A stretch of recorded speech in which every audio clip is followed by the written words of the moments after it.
Hey guys, it's Chris Wong. I am filming this video as of October 27, 2024, and I'm going to be talking about a few changes I made to my portfolio and what my goals are going forward for the next couple weeks or even the next few months. As a disclaimer, I'm not a financial advisor. I'm just a guy that's interested in building a portfolio. So in the last few days, I saw a drop in Tesla and an increase in Tesla prices all of a sudden. And I also saw a drop in the NASDAQ and an increase in the NASDAQ.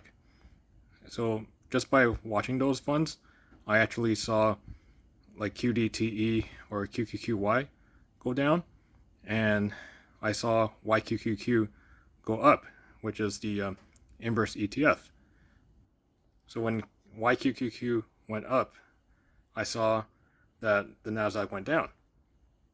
And when I saw that the Tesla went down, I saw the inverse ETF CRSH temporarily went up. So right before it went up, I actually bought more shares of TSLY when it was around $11 and say 15 cents. And then the next day it went up a lot. So when Tesla went up, I saw that CRSH went down, and I actually tried to purchase a few shares of CRSH.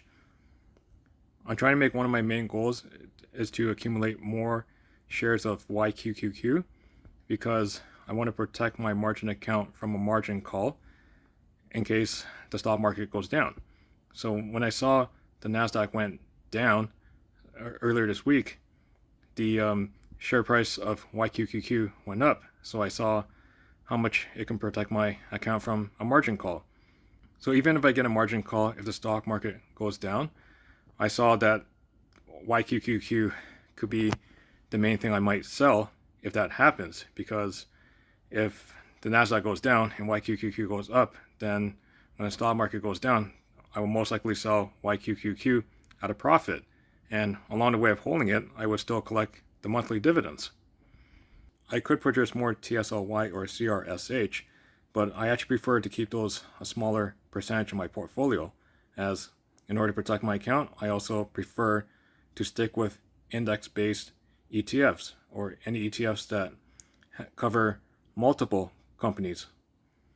I'm trying to put my next focus on RDTE, as I actually want to purchase more shares and try to get the dollar amount closer to my XDTE or QDTE holdings, and then that way I can have it balance out between the S&P 500, the NASDAQ 100, and the Russell 2000.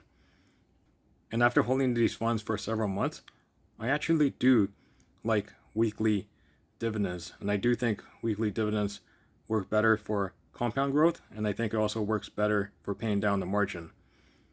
There were a couple of times this month when my buying power got really low, and it went down as low as like say $100 or $150. And for me to actually reduce my chances of a margin call, I had to actually contribute money into my Questrade TFSA to try to increase my buying power available, or I just waited for my dividends to come in. And most times when the dividends come in, it actually increased my buying power available.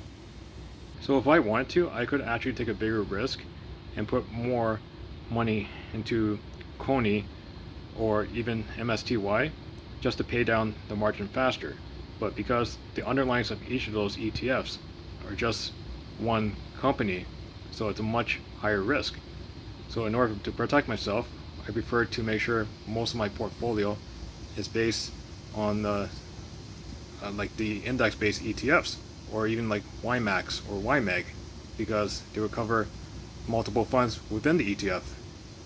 If you guys liked the video, please give me a thumbs up. Otherwise, please subscribe to my channel for future videos. Thank you guys for watching.